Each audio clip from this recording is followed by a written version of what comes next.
Alors, je prends mes petites fiches. On reçoit aujourd'hui Mestel, et un peu plus que Mestel d'ailleurs, tout ce qui est autour de Mestel. Directeur général de Mestel, je vous présente Christian Tissière. Oui, bonjour. Bonjour. CEO de PQH Holding qui est propriétaire de Mestel, monsieur José Brandoulas. Bonjour. Bonjour. Peut-être qu'en préambule, moi j'aurais aimé que vous présentiez Mestel en quelques mots, résumer en quelques mots des décennies d'histoire, hein, parce que Mestel finalement c'est un aboutissement, une spécialité au sein d'un groupe qui est beaucoup plus large, qui couvre énormément de métiers et qui couvre essentiellement, enfin en tout cas ce qui nous concerne aujourd'hui, des métiers qui tournent autour des polymères, des élastomères et de tout ce qui va avec. Peut-être, Monsieur Brandoulas. Alors, pour moi, l'aventure Mestel a commencé il y a une quinzaine d'années. J'étais à l'époque directeur de Bro, et puis on cherchait à se diversifier. Et puis en fait, je me souviens encore, on a décidé de partir dans l'injection du caoutchouc à Bro. Et suite à cette décision, on a approché des marques et on s'est rendu compte effectivement qu'il y avait un intérêt et on a commencé à développer, à partir en fait de zéro. Et puis on a été approché à l'époque aussi par l'acteur italien, parce que Mestel est né en Italie. Mestel avait déjà son fief en Italie, à Gênes. Le patron de l'époque, M. Gamberini, nous avait approché pour faire une alliance avec nous. Donc il souhaitait justement travailler avec nous parce qu'il avait un nouveau concurrent sur le marché, tout jeune concurrent, et il nous a approchés. Et de là, on a décidé de joindre nos forces et de développer l'activité en alliant nos compétences. Et depuis une quinzaine d'années maintenant, on a développé nos activités. On a créé un groupe aujourd'hui qui est Mestel, depuis en ayant des compétences en Suisse, en Italie, et puis en développant ces activités dans le secteur horloger. Et puis en deux mots, les activités que vous couvrez, parce que vous allez jusqu'à la gestion, la logistique. Absolument. Donc effectivement, ce qu'on a fait, c'est qu'on a fait une croissance en développement des compétences de projet, donc toute la gestion projet, technique à Bro, toute la compétence initiale de Bro qui était déjà connue à l'époque. On a allié à tout ça, puis on a vraiment créé un groupe qui s'appelle aujourd'hui c'est Mestel, avec un savoir-faire, je dirais, qui au fil des années s'est créé en échangeant, puis en créant des synergies dans le secteur, puis en verticalisant complètement nos activités pour servir aujourd'hui nos clients horlogers dans le domaine du caoutchouc. Voilà. Alors la particularité aussi, c'est que vous êtes basé à Bro, canton de Fribourg, oui. Mais vous rayonnez dans le monde entier. Oui, hein. Absolument. Et puis une autre particularité, c'est qu'en fait, on ne vous connaît pas. On voit votre nom nulle part, mais en réalité, on vous voit absolument partout. Oui. Si on fait le tour de ce salon, si on fait le tour de l'autre salon à Palexpo, on vous voit absolument partout. Et non seulement on vous voit partout, mais on vous voit sur les présentoirs des nouveautés et chaque année un peu plus. Oui. Exactement, ouais. Je voulais juste compléter aussi ce que disait José. C'est que entre la Suisse et l'Italie, il y a deux savoir-faire importants dans le monde du bracelet qui est à relever. C'est-à-dire que le caoutchouc est à Gênes, la région de Gênes où on a notre unité de production, parce que le décolletage est au Jura. C'est-à-dire que le caoutchouc est vraiment le savoir-faire de Gênes. On a un laboratoire là-bas, le développement de la matière, le développement des recettes de caoutchouc est sur Gênes. Et ça, c'est très important de spécifier. Et le mariage était beau avec la Suisse parce que le savoir-faire de la Suisse, c'est la mécanique. Les moules sont importants, donc un bon moule fait un bon bracelet. Le contraire n'est pas forcément évident. Et puis effectivement, quand on a fait le mariage avec la Suisse, nous étions très présents dans le monde horloger, mais plutôt dans les manufactures. On produit les plateaux plastiques en PS, en PET, en matière recyclée pour les manufactures, les emballages. Donc toutes les bases plastiques pour les emballages et les plateaux des manufactures Mais sont aussi présents dans le monde de l'horlogerie. Et ça, c'est caché. en fait, vous avez suivi le parcours du plastique dans l'enceinte de l'horlogerie puis de la haute horlogerie. Voilà, Absolument. la verticalité. En fait, Ouais. c'est ce que je trouve intéressant aussi et relevant dans l'histoire du groupe et de Mestel, c'est que tout s'est construit sur un principe simple, qui est la verticalisation. Et derrière cette intégration des métiers et la Ouais. verticalisation, il y a un vrai changement dans la perception, dans les attentes derrière le plastique, les polymères. J'ai même plus envie de parler de plastique parce Non. qu'on est sur des matières tellement évoluées aujourd'hui. Mais enfin, ces matériaux synthétiques ont trouvé leur place au cœur d'un segment qui ne voulait pas le voir, qui est le segment du luxe. Ouais. Parlez-moi un peu de qu'est-ce que ça a produit cette évolution, ce changement de mentalité, et comment vous avez répondu à ça. Alors nous, on s'est déjà posé une question, si je reviens au départ, la stratégie. Ce qu'il faut savoir, c'est que de produits plutôt de volume, on a pris une orientation aussi à l'époque d'aller dans des niches. Donc on a fait des choix à l'époque, et puis c'est vrai que l'horlogerie nous intéressait. Il y a effectivement ce savoir-faire, cette compétence technique très élevée dans laquelle on a commencé à évoluer, et on a décidé justement de partir dans le développement de nos activités orientées pour essayer de servir ce marché-là qu'on avait à l'époque, mais qu'on a réussi à développer en ayant justement, en allant chercher justement de l'innovation. C'est-à-dire, c'est ce qui nous a, je dirais, il y a quelques années, le mindset qu'on a eu, c'est de vouloir chercher l'innovation et respectivement nous-mêmes essayer d'apporter de l'innovation au marché. Et pour ça, il a fallu se remettre en question, digitaliser, automatiser, donc complètement revoir et puis faire un changement dans nos mentalités, parce qu'il y avait un savoir-faire énorme, parce qu'il y a un savoir-faire autant à Gênes qu'en Suisse, de nombreuses années dans leurs compétences de base. Ça, c'est ce qui est très important chez nous, c'est qu'il y a un énorme savoir-faire. Maintenant, ce qu'on a fait, c'est qu'on a voulu, puis ce qui a été fait, c'est d'aller innover, se remettre en question, revoir complètement notre approche pour essayer d'apporter quelque chose de nouveau. Et puis c'est pour ça qu'effectivement on travaille ensemble. D'ailleurs, ça fait 10 ans maintenant que je suis avec Christian. Puis c'était le but d'essayer de se remettre en question. Pourquoi ? Parce qu'on avait eu les crises, on parle de crise, maintenant on en vit une dans le domaine bancaire. La crise de 2008, la crise de 2015, la crise du Covid. Donc étant en Suisse avec un secteur quand même, des conditions cadres d'une certaine complexité au niveau des industries, on a fait le pari justement d'aller chercher des choses à haute valeur ajoutée. C'est ça qui nous a, je dirais, aussi démarqués. Oui, je compléterai José. Les métiers sont énormes. On a beaucoup de diversité dans les métiers. On parle de la chimie, on parle de la mécanique, on parle l'élastomère et polymère. En général, c'est là-dedans que ça reste. Donc, on parle de la chimie, on parle de la mécanique, on parle de beaucoup de métiers différents, de moulistes. Mais de tout mettre ça ensemble, c'est une chose. Il faut se remettre en question. Sortir des sentiers battus, c'est une chose. Il faut se remettre en question et se dire verticaliser. Donc, verticaliser, c'est la première des choses.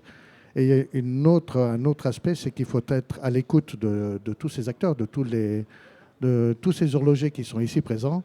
Il faut être à l'écoute parce qu'ils ont plein d'idées, mais ils n'arrivent pas à pouvoir traduire ça pour dire qu'est-ce qu'on pourrait améliorer. Parce que dans le bracelet, je veux dire, c'est énorme. On est limité par l'imagination. Et il y a un autre volet qui est très, très important, c'est l'évolution technique. Il y a 10 ans, on parlait très peu d'impression 3D métal. Aujourd'hui, vous faites de la 3D métal, vous faites des formes incroyables. Vous arrivez à faire des choses phénoménales avec cette impression 3D. Dans le plastique, on parlait de plastique dans les polymères. On arrive maintenant dans des niveaux incroyables et ce n'est pas prêt de s'arrêter.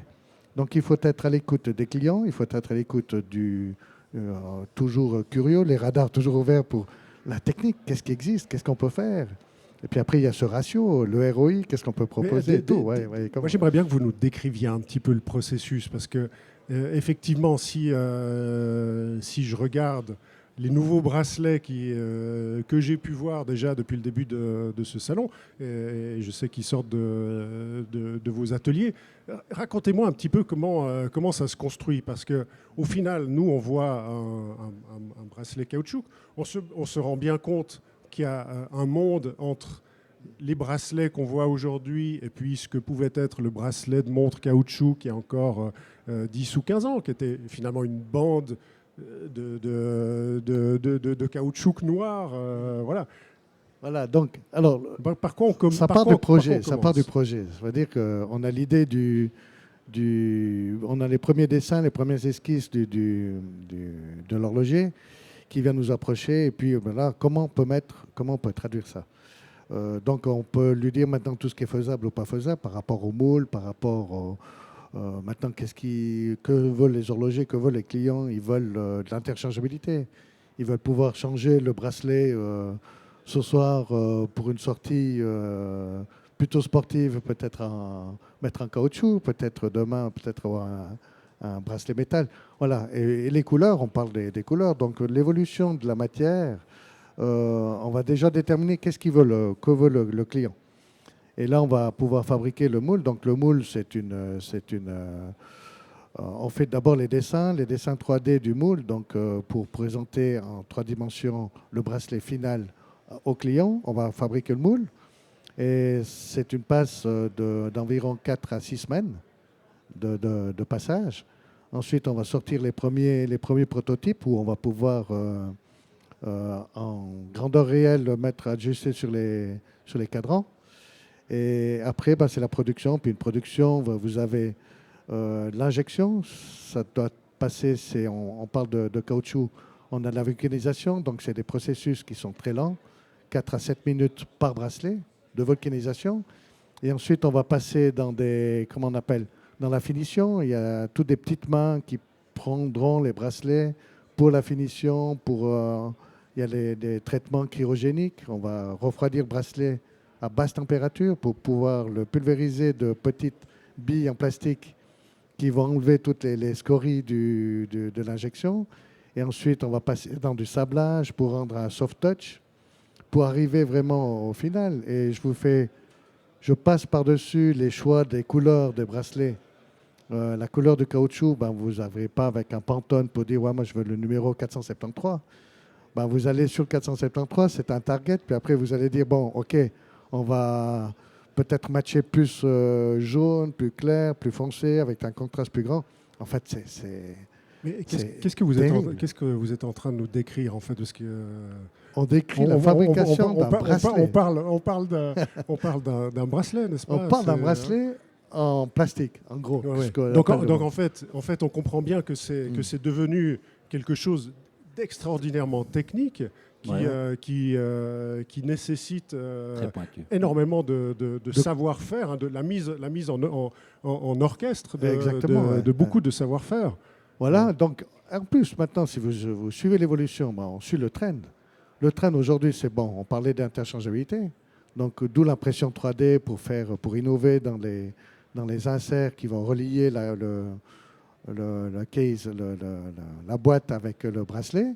Et ensuite, maintenant, que parlent les gens? Que veulent les gens? Ils veulent connaître tout ce qu'il y a dans cette matière, le caoutchouc.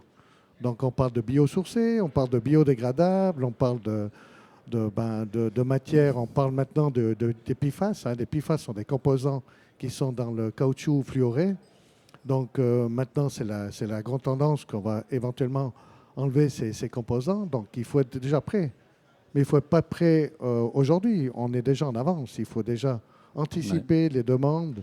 Parce que là, on a des normes REACH qui, au contact de la peau, voilà, les peaux sont variées entre l'Europe, la Chine ou autre. Ce n'est pas les mêmes peaux. Donc, on a les bactéries. On sort du Covid, on sait ce que c'est. Vous voulez ajouter quelque chose? Oui, c'est vrai que quand on voit le bracelet aujourd'hui, on ne se rend pas compte en fait de tout le savoir-faire qu'il y a derrière. En fait, c'est une réalité, mais il y a énormément de processus avant d'arriver au produit final. Puis c'est vrai que c'est ce qui fait d'ailleurs, c'est pour ça qu'on a en face de nous aujourd'hui nos clients qui se rendent bien compte de la complexité de la chose et qui nous font confiance et qui attendent justement une certaine qualité. Ce qui nous permet aujourd'hui d'être là aujourd'hui, c'est d'apporter cette qualité, mais il y a tout un savoir-faire énorme. Et c'est la raison aussi pour laquelle on a aussi pris la décision de verticaliser, c'est-à-dire de maîtriser l'entier du processus. C'est ça qui aussi nous différencie, c'est qu'on est vraiment à la base, depuis la matière jusqu'à la finition, avec toutes les étapes qu'on essaie de faire, qu'on fait in-house en fait. C'est ça aussi un des éléments qui nous démarque. Une des pièces maîtresses, c'est le moule. Et c'est la pièce maîtresse. C'est la pièce maîtresse. Parlez-nous un peu de ça, parce qu'on est, enfin, on comprend donc que le bracelet, finalement, à travers les polymères, est devenu un élément de haute technicité.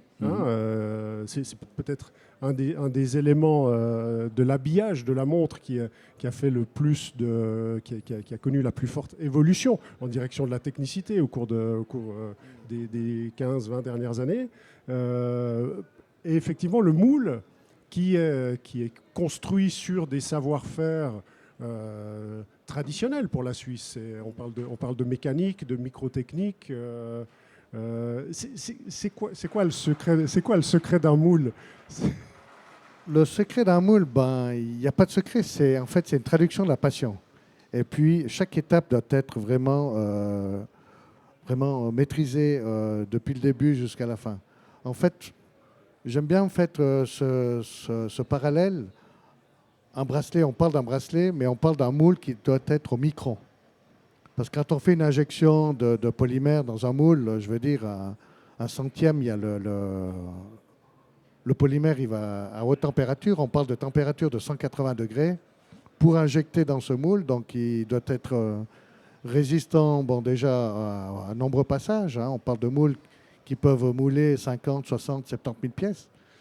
Et puis, donc, il y a une usure. On parle de toute la texture du bracelet, le soft touch, c'est tout des passes mécaniques en électrorosion. En fait, il y a beaucoup de techniques là-dedans. Mais on parle d'outillages qui sont dimensionnés au micron, avec des tolérances au micron, pour pouvoir sortir des bracelets qui doivent avoir des tolérances au centième ou au dixième. Et puis on parle de polymère, on parle de bracelet. Tout le monde s'imagine le bracelet en cuir quand on va coudre, coller tous ces bracelets. Mais on ne s'imagine pas qu'on doit sortir des outillages au micron. Pas pour le cuir, mais le cuir parce qu'on représente l'artisanal, mais le caoutchouc, c'est vraiment de la haute technicité, je dirais, qui n'apparaît pas vraiment sur la montre en elle-même. Est-ce que les clients, est-ce que les marques se rendent compte, savent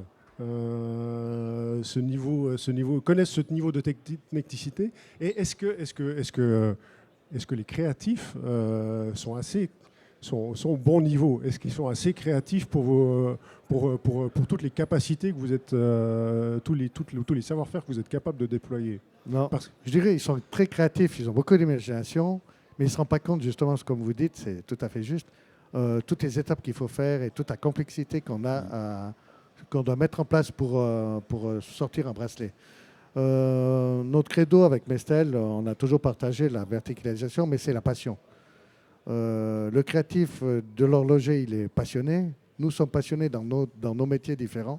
On doit se mettre ensemble très en amont afin de pouvoir sortir le produit qui match partout, aussi bien dimensionnel qu'esthétique.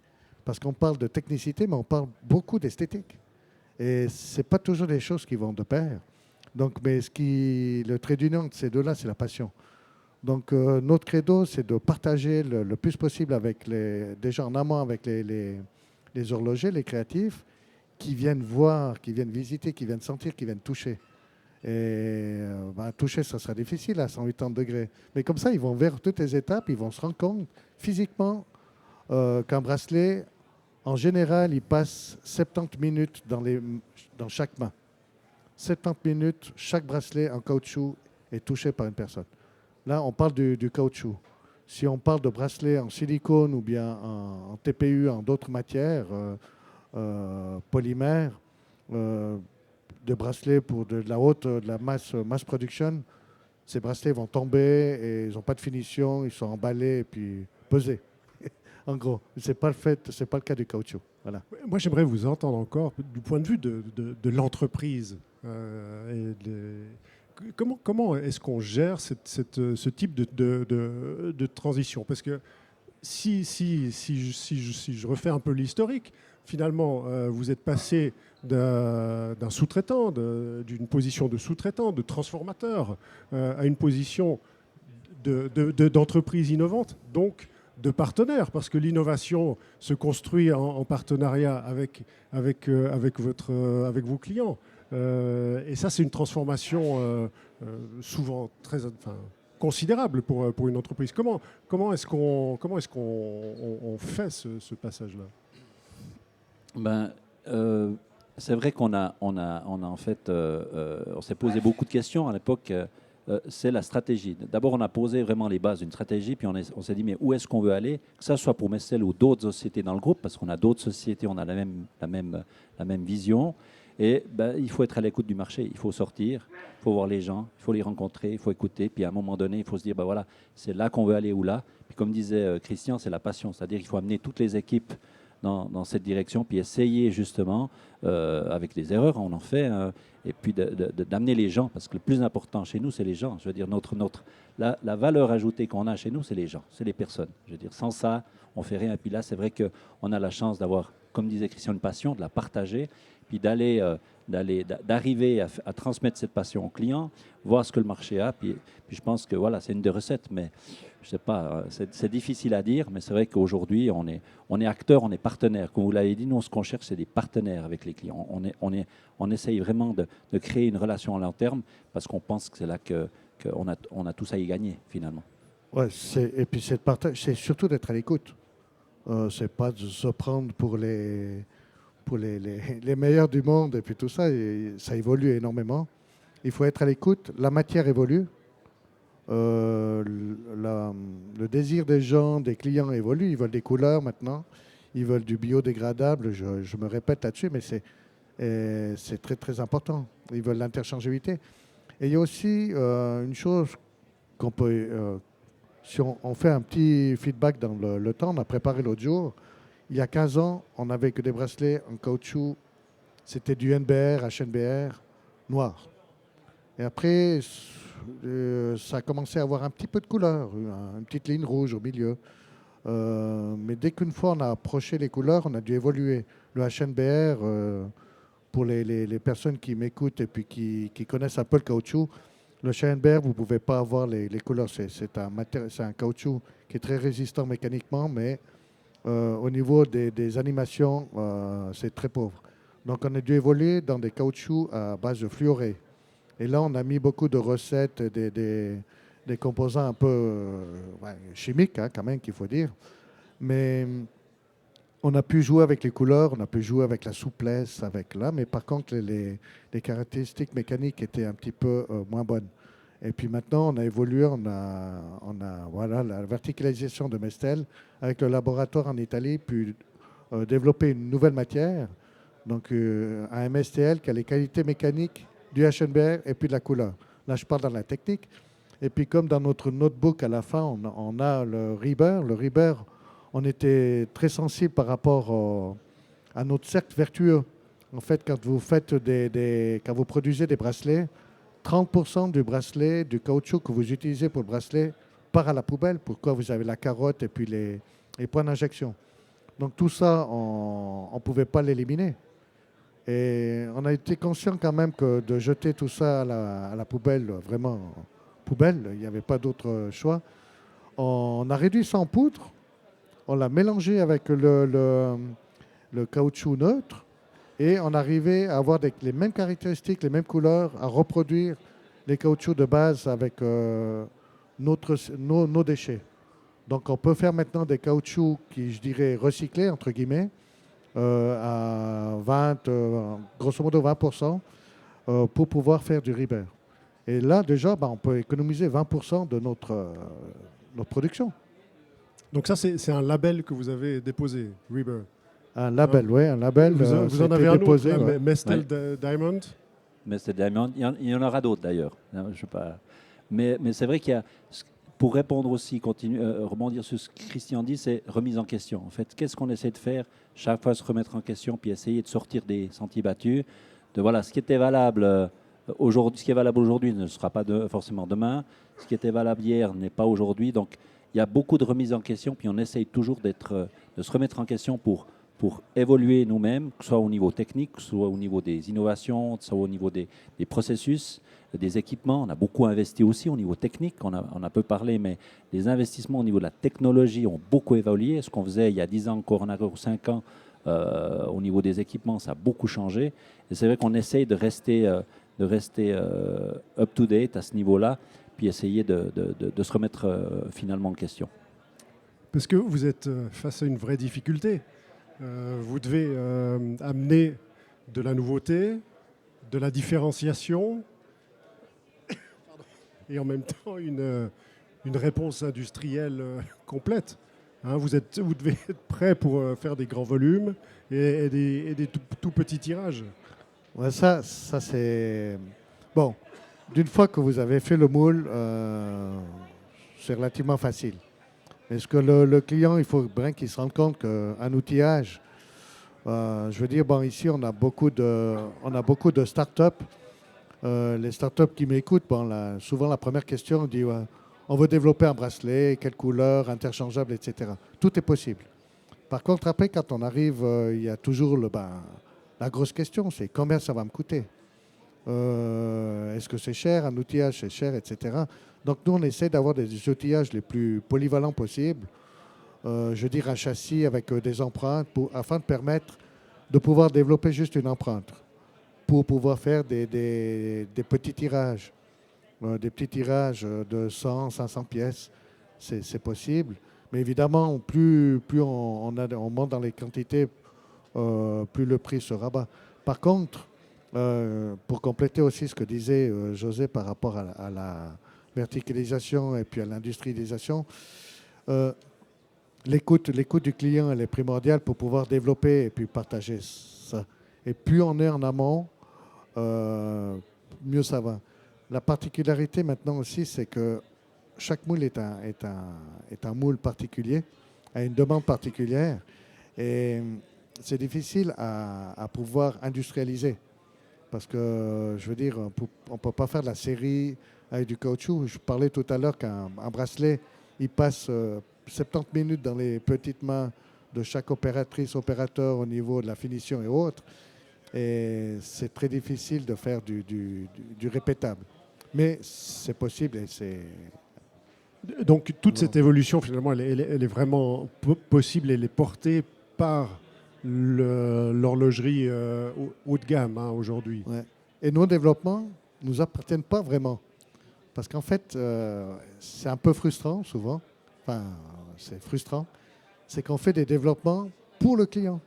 En fait, c'est ce partenariat, cet échange avec le projet au départ, ça nous donne des idées, des évolutions. On n'a jamais un même bracelet pour telle ou telle marque. Donc, mais on apprend avec le client. Mais cette innovation qu'on amène au client, elle reste au client. On sait bien que dans l'horlogerie, chacun veut protéger son design, sa marque et autres. D'ailleurs, ça soulève une question importante parce qu'on a compris que l'innovation joue un rôle central dans votre développement. Mais quand on a préparé cette discussion, quand j'ai posé la question des brevets, vous m'avez répondu on n'a pas de brevets, on n'a que des recettes. Oui, en fait, on a un savoir-faire. On a un savoir-faire aujourd'hui qui est Christian parlait des moules, ça c'est un savoir-faire qui a peut-être 70 ans de savoir-faire. La matière, c'est aussi la même chose. Nous, ce qui nous intéresse et ce sur quoi on travaille, c'est toujours garder ce savoir-faire, le faire évoluer. Et puis les brevets, alors il y a des choses qu'on peut breveter pas. Après, c'est une question de philosophie. On pense plutôt apporter des solutions et pouvoir être un acteur, pas un fournisseur, mais un acteur chez qui le client sait, pour quel que soit le projet, qu'on a un savoir-faire tel qu'on va arriver à leur proposer une solution par rapport à leurs besoins. C'est ça qu'on essaye de faire. Donc voilà, Ça, c'est un peu une philosophie que l'on a. Dans la matière, si on dépose un brevet, c'est comme Coca-Cola, je dirais. Ils n'ont pas déposé le brevet, ils ont la recette, ils la gardent. Parce que s'ils déposent le brevet sur la recette, ils dévoilent la recette. Bon, tout ce qui est la matière, on n'a pas de brevet, on a des recettes. Donc, par contre, on protège la marque, on fait le recyclé, c'est Reber. Oui. C'est la contraction entre recycling. C'est la première fois justement que vous Ouais. déposez une marque. Oui, Voilà, oui, ça oui. c'est la première Oui, fois. une volonté aussi nous au marketing aujourd'hui. C'est vrai que les moyens de communication ont tellement évolué qu'on évolue aussi avec, puis on essaye justement de présenter nos innovations, ce qu'on peut proposer avec les outils aujourd'hui marketing. Parce que ça, c'est l'autre paradoxe de Mestel.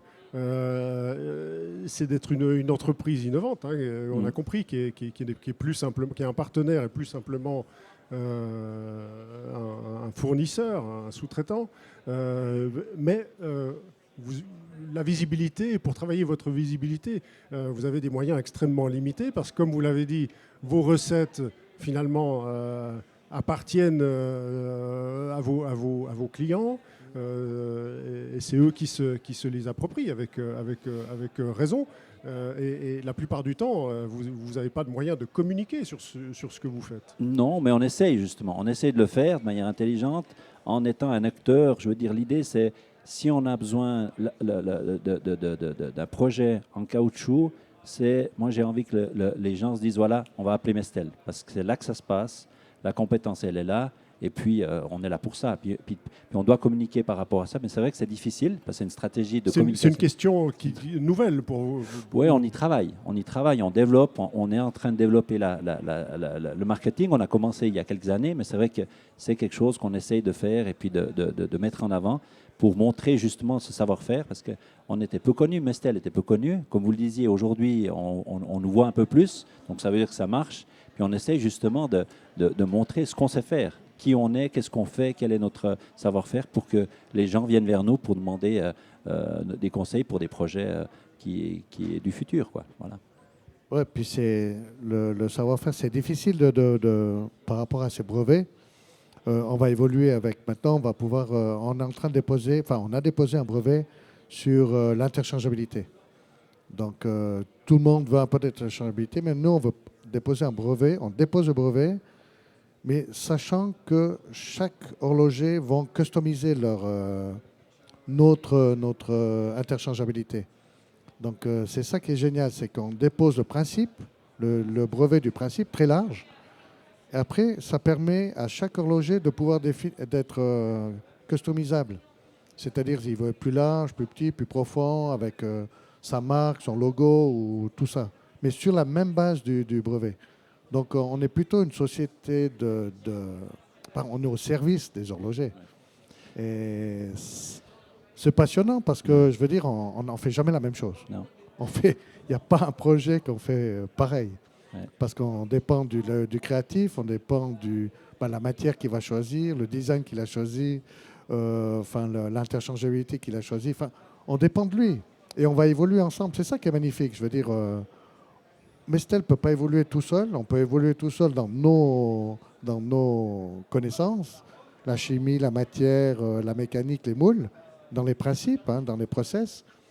Mais par contre, tout le côté créatif, ça viendra, c'est une émulsion entre le créatif de l'horlogerie et puis le nôtre. Enfin, nos métiers différents. Et puis je dirais, notre particularité à nous, c'est que sur le produit, ça se voit. Le bracelet, ce n'est pas quelque chose qui ne se voit pas. C'est quelque chose qui, s'il est beau, ça met aussi en valeur la montre. Donc, nous, l'important, c'est pour ça qu'on est aussi très émotionnel par rapport à ce qu'on voit. Le bracelet, il se voit quand on voit une belle montre avec un de nos bracelets, puis que le bracelet est beau. Je veux dire, cet alliage-là, cette alliance-là, pour nous, ça nous touche. Puis c'est vrai que notre particularité, c'est un produit qui se voit et qui met en valeur le produit final du client final. Mais effectivement, nous, on n'est pas cité, mais c'est vrai qu'on a une visibilité de par le produit que l'on fait. Voilà. Vous avez même plus que... Enfin, en tout cas, ce que vous faites a une visibilité même plus importante que ce que vous racontez. Le bracelet tel que vous le produisez aujourd'hui, tel que vous les développez, sont devenus des éléments stratégiques hein, des éléments qui rentrent dans des stratégies marketing qui sont au cœur de principes de différenciation. Donc, en fait, de nouveau, vous avez changé vous avez encore changé de statut auprès de vos clientèles et puis aux yeux de l'industrie horlogère en général. Vous êtes devenu vraiment un partenaire stratégique. Ouais. En plus, pardon de tirer un petit peu, mais comme il y a très peu il y a quelques concurrents sur votre secteur, mais très peu, non seulement vous êtes stratégique, mais vous êtes quasiment une source unique dans vos spécialités. Ça, c'est justement cette évolution dont on parle depuis le début, c'est ces 10 ans.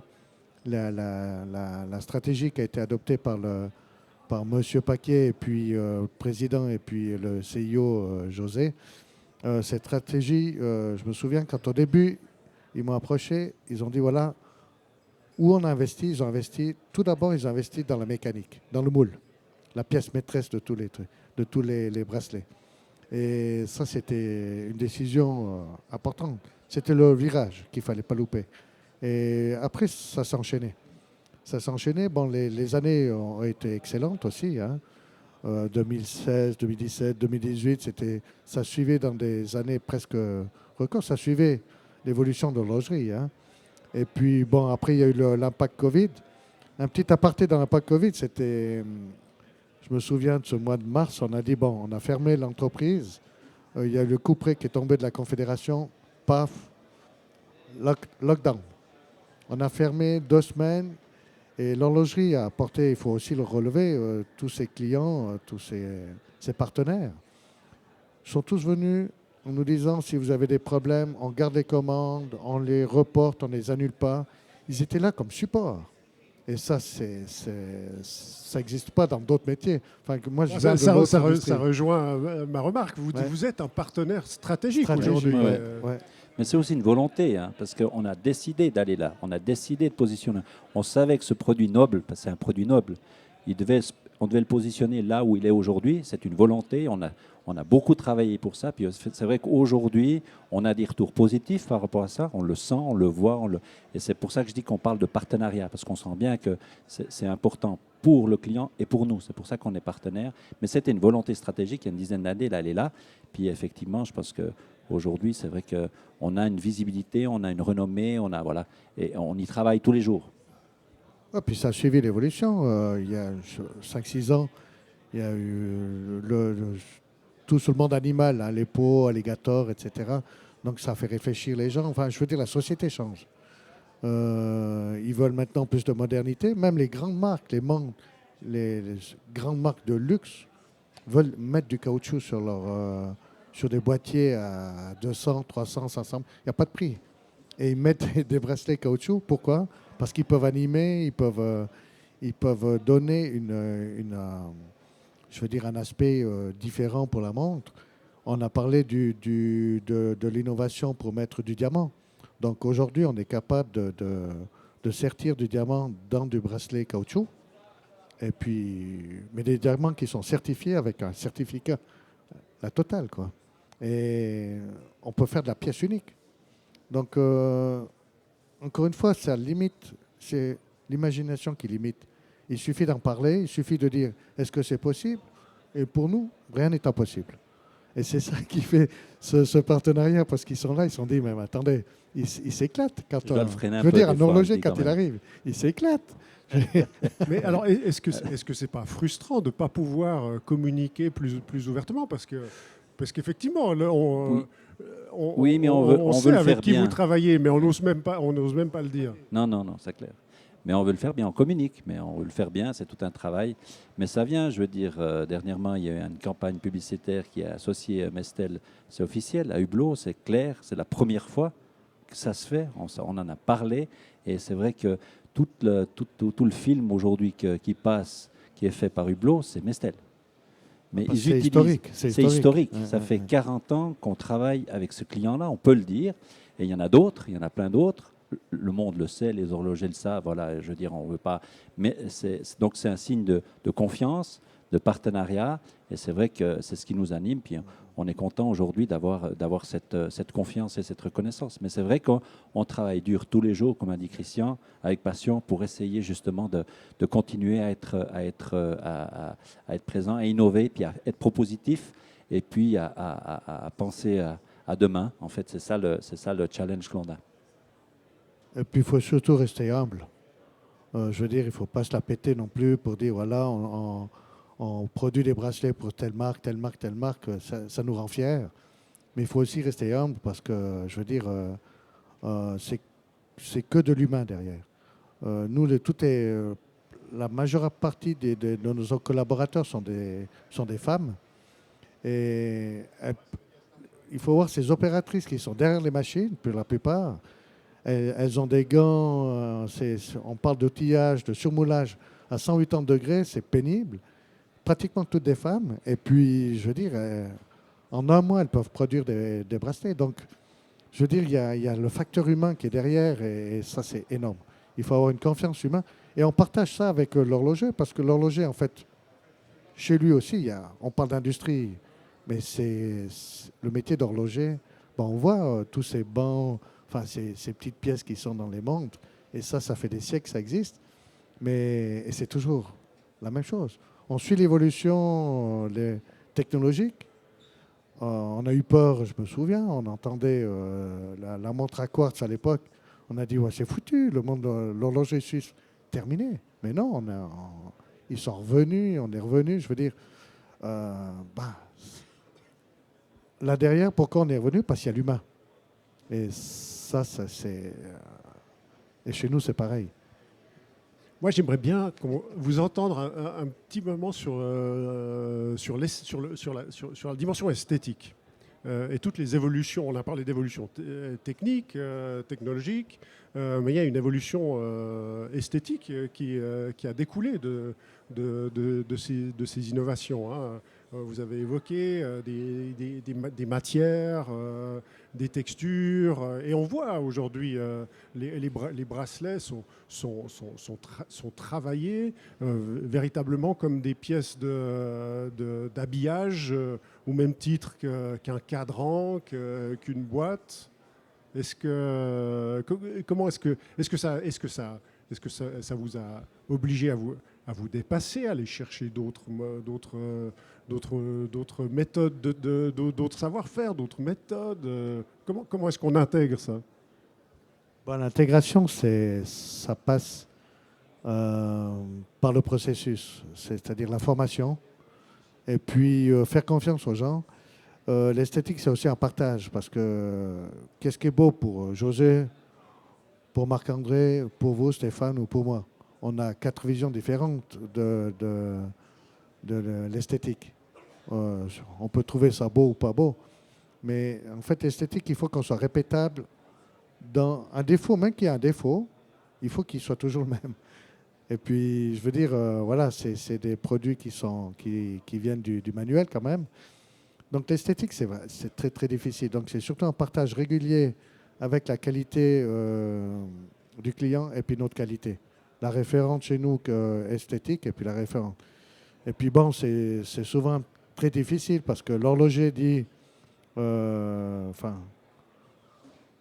notion d'esthétique chez l'horloger dit à 30 cm, sans loupe, à lumière naturelle, il faut que ça soit bien. Mais quand il a fait l'homologation du produit, il est avec les binoculaires, avec x20, et puis dit, ah mais là, il y a une petite tache. Ouais. Puis à l'œil nu, à 30 cm, personne ne voit, mais bon, c'est toujours difficile il faut s'entendre. L'esthétique, c'est un bon compromis qu'il faut avoir, mais c'est très difficile. Non, mais est-ce que dans l'esthétique, c'était pas simplement la notion de beau ou de pas beau qui m'intéresse, c'est vraiment la notion de décor. On retrouve maintenant sur des bracelets, je ne veux pas dire la marque, des clous de Paris qui sont aussi précis et fins qu'un clou de Paris qu'on pourrait retrouver sur une plaque guillochée. Enfin, il me semble qu'on a franchi un cap. Et quand je regarde les couleurs, le travail sur les couleurs, sur les teintes, on n'est pas simplement sur Non. du noir, du rouge, du bleu. On est vraiment sur des demi-tons très fins, accordés au reste de l'habillage. Enfin, Bon, il y a Le eu- moule, le moule. Ouais, ouais. Ouais, on revient. L'outillage, C'est le moule, ouais. c'est 80% Le moule, ouais. J'allais dire. la qualité d'un bracelet. Il y a ça, plus encore les gens, c'est-à-dire la culture, la qualité, comme disait Christian, c'est un travail à l'intérieur de toute l'entreprise d'avoir cette perception, parce que c'est vrai que l'esthétique, ou la technique, ou l'évolution qu'il y a eu, elle est énorme, elle a été phénoménale, ça c'est clair. Et puis c'est vrai qu'on a dû créer une culture d'entreprise par rapport à ça. Donc c'est vraiment une culture que l'on a maintenant de qualité et puis d'une certaine perception de l'esthétique du point de vue de la personne, d'humain, comme il disait, et puis des technologies. On n'a pas parlé des technologies. ça, c'est un mais changement fondamental. ça, c'est hein. fondamental. Donc au niveau des technologies, il y a des choses, comme disait Christian, l'impression laser métal, ça n'existait pas il y a encore quelques années. On l'a intégré, mais on a pris 3-4 ans avant de commencer à industrialiser certaines choses. Donc on a fait des choix, on a fait des investissements au niveau des technologies, des méthodologies en amont importantes, en intégrant aussi des personnes, donc des plus jeunes, parce qu'effectivement, il y a le conflit des générations, des fois.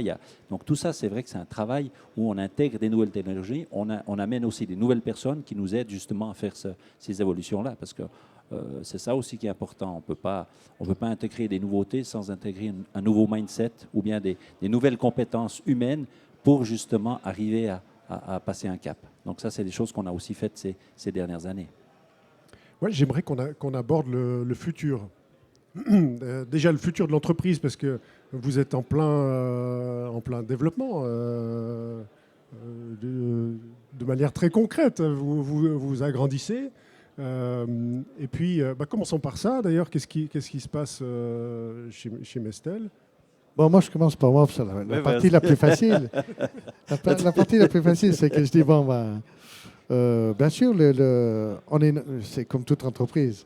On dit, il faut du chiffre, il faut de l'optimisation, il faut de la marge, etc. Et puis, je dis, au board, au comité d'administration, je dis, mais écoutez, OK, mais notre outil, nous sommes en Suisse, dans une entreprise qui a de la guerre, la deuxième guerre. Et puis, on a évolué de fil en aiguille avec tout ce passage qu'on a raconté tout à l'heure. Et maintenant, on est vraiment à saturation. On est complètement en dehors d'un layout normal industriel. On a changé pour prendre les expressions de José, on a changé de ligue. Donc, effectivement, maintenant, on arrive partenaire, les exigences sont toujours plus grandes. Et puis, il faut qu'on se mette à la page. Donc concrètement, parce que vous êtes combien aujourd'hui? Il y a combien de collaborateurs? En Italie, nous sommes 120. Ici, en Suisse, on est pratiquement une centaine. Entre 90 et 100, ça dépend un petit peu de l'évolution. On est à l'étroit. Donc, pour moi, j'ai dit, pour nous, pour le groupe, pour pouvoir suivre cette tendance, il faut qu'on ait un nouvel outil de travail.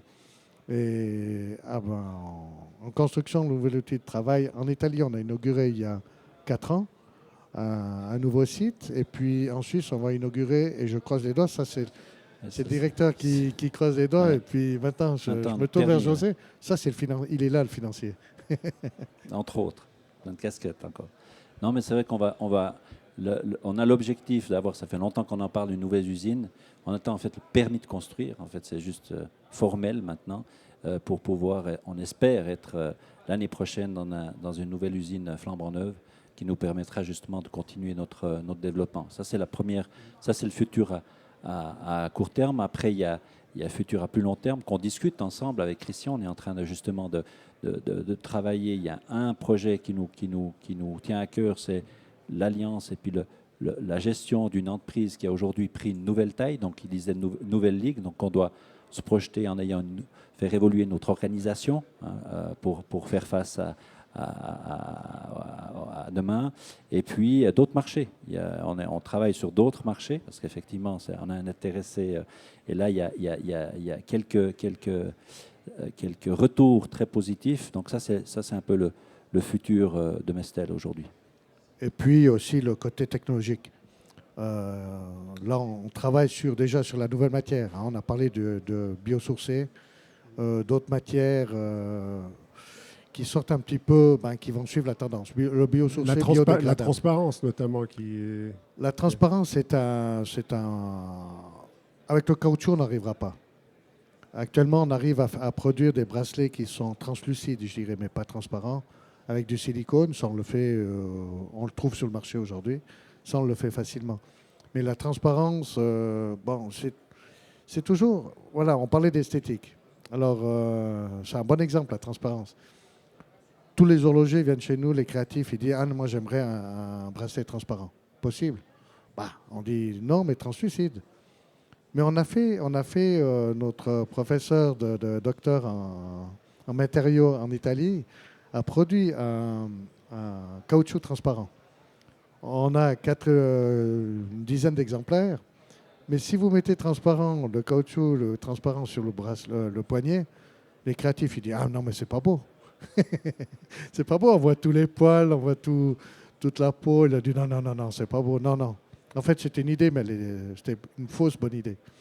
Alors, c'est voilà l'esthétique. Ouais. Des fois, la problématique, nous sommes ils nous demandent des choses qu'ils ne veulent pas la faire. Bon, alors, on comprend que vous êtes très tendance, parce que vous contribuez à renforcer la place industrielle fribourgeoise, dont on sait qu'elle est en train de se renforcer aussi par... Voilà. Il y a non seulement un savoir-faire, mais il y a aussi probablement une main-d'œuvre et de l'espace disponible dans le canton de Fribourg, ce qui est une très bonne chose. Je suis moi-même gruyérien d'origine. Une tête dure encore. et en fait, moi, dans la question du futur de Mestel, je me projetais, je me faisais un scénario, faisant un peu d'éco-fiction. On a vu avec votre transformation et la transformation du marché de l'horlogerie que les polymères, les élastomères deviennent un matériau de haute technicité, un matériau noble, un matériau stratégique. Alors ma question, est-ce que vous allez rester éternellement dans l'habillage ? Non. Comme je vous disais, on cherche d'autres marchés. Il y a pas, là, on est monomarché, on parle de l'horlogerie, mais on a depuis quelques années maintenant, on travaille sur d'autres marchés, sur d'autres secteurs qui seront intéressés par rapport à ce que vous disiez. Et puis, voilà, ça c'est quelque chose qui nous intéresse. On parle d'habillage, mais ça peut être des sacs, des bijoux, des chaussures, voilà, toutes ces choses-là qui sont aussi, où là, il y a pour nous l'intérêt, et on pense effectivement qu'avec le matériau dont vous parlez, parce qu'on travaille la matière, là, il y a quelque chose à faire, et puis qu'on peut apporter une solution à d'autres secteurs qui seraient intéressés justement par rapport à ça. Puis ça varie, en fait. La mode, la chaussure, la maroquinerie suivent ce qui est tendance. Alors, la tendance actuelle, c'est d'éviter le cuir, d'éviter les plastiques aussi. Le plastique, même, il faut le dire, ça a une mauvaise presse. Mais en fait, ce n'est pas le plastique qui pollue, c'est nous. Donc, il faut trouver le bon créneau. Il faut aussi dire que le caoutchouc qu'on utilise, on a parlé d'esthétique, c'est le seul caoutchouc qui est utilisé et puis industrialisé pour l'esthétique. Mais on représente dans l'industrie du caoutchouc à 0,05%, quoi. Mais rien du tout. Le caoutchouc, il faut s'adresser à qui c'est qui va décrire déjà la tendance du caoutchouc pour ces futures prochaines années. C'est Dupont-Nemours, BASF, eux, ce sont les acteurs principaux. C'est eux qui développent. Pour la chimie, pour le monde de la voiture. La voiture, c'est un gros consommateur de caoutchouc. Donc, ils sont en train déjà de définir, par exemple, pour les gommes, les pneus, etc., etc. Et cette tendance, nous, on va la suivre par rapport au caoutchouc de base. Et puis après, on va, nous, apporter la la plus-value, la recette pour pouvoir faire de l'esthétique, des couleurs, des animations. Si on se projette dans le futur, je pense à des caoutchoucs qui sont mixés avec d'autres matières. On peut imaginer réduire en poudre les bracelets cuir au lieu de les jeter et puis les remettre dans le caoutchouc. Ou récupérer. En fait, il faut qu'on récupère le maximum, pas seulement du caoutchouc au caoutchouc, mais d'autres matières qu'on peut mettre. Et puis, on n'est pas obligé de faire du bracelet. Donc, le monde de la maroquinerie s'intéresse maintenant au caoutchouc. Qu'est-ce qu'on peut faire? On peut faire aussi des couvercles de notebook, des tapis de souris, de faire sur des sacs ou des bracelets autres que le bracelet de montre. Et il y a aussi le médical. En Suisse, c'est quand même le monde médical est très présent. Et ils commencent à s'intéresser à avoir des produits à base de caoutchouc. Et puis le caoutchouc, il ne peut pas être seulement mou, on peut le mettre sur d'autres formes. Des pointes pour les dentistes et autres. Enfin, encore une fois, donc, en fait, limiter l'imagination. Si je comprends bien maintenant, l'expérience acquise avec le bracelet, vous allez la déployer aussi largement que possible. Hein. Exact. Ouais. Ouais. Absolument. Ouais. On essaie de chercher d'autres applications puis de voir où est-ce qu'il y aurait justement une possibilité d'amener une valeur ajoutée avec ce matériau. Et puis souvent maintenant, on a des demandes de surmouler des lunettes, surmouler des boutons, des poussoirs, en fait des pièces autres que le bracelet qui intègrent la montre, histoire d'avoir la même couleur, d'avoir un rappel des couleurs de la matière. Et ça, c'est aussi très tendance pour animer aussi autre chose que le bracelet, mais aussi la montre. Donc vraiment, on voit ce partenariat et puis ces interactions qui sont très grandes. Est-ce qu'on vous verra une fois dans la montre? Parce que, comme vous avez dit, vous maîtrisez les techniques d'injection au micron sur des matériaux ultra innovants, plus innovants que le laiton. Ouais. On a déjà un projet, on a actuellement d'autres montres. On fait par exemple l'affichage des heures d'encadrants qui sont en profil caoutchouc. Mais je veux dire, c'est vraiment une demande très particulière. Ça a fait l'objet d'un dépôt de brevet, c'était surtout une innovation. Honnêtement, ce n'est pas industrialisable, mais c'est pour la pièce unique. Donc on a dans la montre, mais il ne faut pas oublier que c'est la haute technologie et puis on rentre dans un domaine secret de l'horloger. Dès que nous pénétrons dans la montre, c'est vraiment du secret bien gardé. Plus que le bracelet. Hein.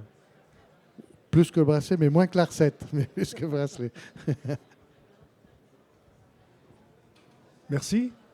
Merci à vous. Merci à vous. Merci. Merci beaucoup.